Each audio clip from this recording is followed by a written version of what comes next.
নমস্কার বন্ধুরা, Mitali daily cooking ব্লগে আপনাদের সবাইকে স্বাগত। আজকে আমি বানিয়ে দেখাবো দুধ পিঠা বা দুধ পুলির রেসিপি। আমি যেভাবে বাড়িতে দুধ পুলি বানাই সেই রেসিপিটাই আজকে আমি আপনাদেরকে দেখাবো। তাহলে পুরো ভিডিওটা দেখার জন্য আপনাদের কাছে অনুরোধ রইল।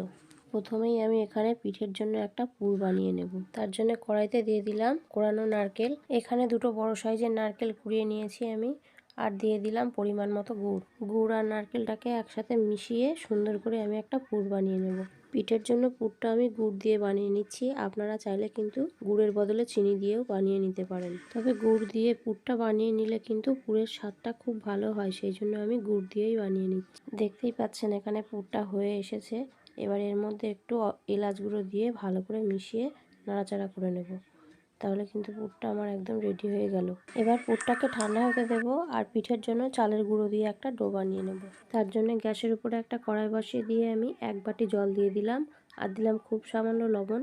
জলটাকে খুব ভালো করে গরম হতে দেব। তারপর ওর মধ্যে দিয়ে দেব ওই একই বাটি মাপ করে 1 বাটি চালের গুঁড়ো। জলের সাথে চালের গুঁড়োটা খুব ভালো করে মিশিয়ে নেব। আর এখানে গ্যাসের ফ্লেমটা কিন্তু একেবারে লো করে দিয়ে রেখেছি। গ্যাসের ফ্লেমটা লো রেখে দিয়ে জলের সাথে চালের গুঁড়োটা খুব সুন্দর করে মিশিয়ে নেব। জল আর চালের গুঁড়োটা সুন্দর করে মিশিয়ে নিয়েছি। এবার গ্যাসের ফ্লেমটা বন্ধ করে দিয়ে কিছুক্ষণের জন্য ঢেকে রাখবো। 5 থেকে 7 মিনিট হয়ে গেছে। ঢাকনাটা খুলে এবার আমি আবার একটু নাড়াচাড়া করে নেব। একটু নাড়াচাড়া করে নিয়ে পুরো মিশ্রণটা আমি একটা বড় পাত্রের মধ্যে তুলে নিয়ে গরম থাকতে থাকতেই আমি একটু মিশ্রণটা সুন্দর করে মেখে নেব। আমি কিন্তু একটু গরম থাকতে থাকতেই মেখে নিচ্ছি, তাহলে সুন্দর করে একটা সফট ডো তৈরি করে নিতে পারবো। আপনারা চাইলে কিন্তু মিশ্রণটা একটু ঠান্ডা করে নিয়ে তারপর মাখতে পারেন। বেশ কিছুক্ষণ সময় নিয়ে আমি ডোটা মেখে নেব, যাতে করে এর মধ্যে কোনো রকম দানা ভাব যেন না থাকে। ডোয়ের মধ্যে দানা ভাব থেকে গেলে পিঠেগুলো দুধের মধ্যে ছাড়ার সাথে সাথে কিন্তু ভেঙে যেতে পারে, সেই জন্য সুন্দর করে ডোটা মেখে নিতে হবে। আপনারা দেখতেই পাচ্ছেন এখানে আমি ডোটা কত সুন্দর সফট করে মেখে নিয়েছি। এরকমভাবে ডোটা মেখে নিতে হবে।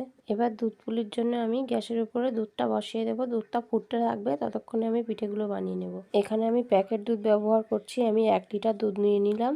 আপনারা চাইলে কিন্তু গরুর দুধও ব্যবহার করতে পারেন, আর দুধের পরিমাণটাও কিন্তু বাড়িয়ে কমিয়ে নিতে পারেন। দুধটা ফুটতে থাকবে, ততক্ষণে আমি পিঠেগুলো বানিয়ে নেব। নারকেলের পুরটা এখানে ঠান্ডা হয়ে গেছে, আমি একটা অন্য পাত্রে তুলে নিয়েছি। এবার ডোয়ের মধ্যে থেকে আমি এরকম একটু ছোট করে লেচি কেটে নেব, নিয়ে হাতের মধ্যে ভালো করে ঘুরিয়ে গোল গোল করে নেব। পিঠেটা বানানোর সময় ডোটা যদি হাতের মধ্যে জড়িয়ে যায়, তার জন্য আমি এখানে একটু চালের গুঁড়ো নিয়ে নিলাম। হাতের মধ্যে অল্প একটু চালের গুঁড়ো লাগিয়ে নিয়ে পিঠেগুলো বানিয়ে নেব। লেচিটাকে হাতের আঙুলের সাহায্যে এরকমভাবে চেপে চেপে একটা বাটি শেপ দিয়ে নেব। সুন্দর করে একটা বাটি বানিয়ে নিয়েছি। এবার এর মধ্যে অল্প একটু নারকেলের পুর দিয়ে মুখটা মুড়িয়ে সুন্দর করে ভাঁজ করে নেব। আপনারা দেখতে থাকুন আমি সুন্দর করে কিভাবে ভাঁজ করে নিচ্ছি। আপনারাও ঠিক সেরকমভাবে ভাঁজ করে নেবেন, দেখবেন পিঠেগুলো একটুও খুলে যাবে না। আমার এই পুলি পিঠার রেসিপিটি যদি আপনাদের একটুও ভালো লাগে, তাহলে লাইক, শেয়ার, কমেন্ট করে আর চ্যানেলটিকে সাবস্ক্রাইব করে আমার পাশে থাকার অনুরোধ রইল। এখানে পিঠেটা আমার হয়ে গেছে। এরকম একইভাবে আমি বাকি সমস্ত পিঠেগুলো রেডি করে নেব। দেখতেই পাচ্ছেন এখানে আমি সবগুলো পিঠে রেডি করে নিয়েছি। আর এখানে আমি অল্প কিছুটা চুষি পিঠেও বানিয়ে নিয়েছি। এদিকে দুধটা বেশ কিছুক্ষণ সময় নিয়ে ফুটছে, দুধটা একটু ঘন হয়েও এসেছে। এবার এর মধ্যে আমি একে একে সমস্ত পিঠেগুলো ছেড়ে দেব। পিঠেগুলো কিন্তু আমি একসাথে ছেড়ে দেব না, একটা একটা করে নিয়ে আস্তে আস্তে দুধের মধ্যে ছেড়ে দেব। একই সাথে আমি চুষি পিঠেগুলোও দুধের মধ্যে দিয়ে দেব।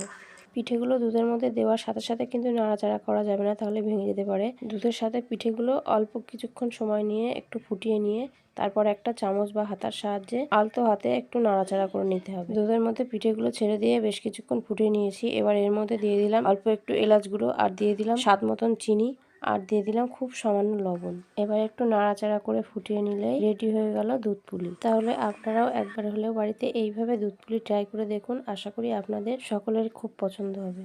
দেখুন পিঠেগুলো দেখতে কতটা সুন্দর হয়েছে, আর পিঠেগুলো কিন্তু একটুও ফেটে যায়নি বা ভেঙে যায়নি। প্রত্যেকটা পিঠেই কিন্তু গোটা গোটা আছে।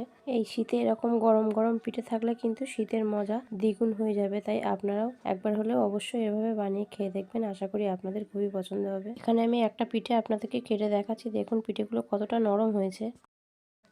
পুরো ভিডিওটা দেখার জন্য আপনাদের সকলকে অনেক অনেক ধন্যবাদ।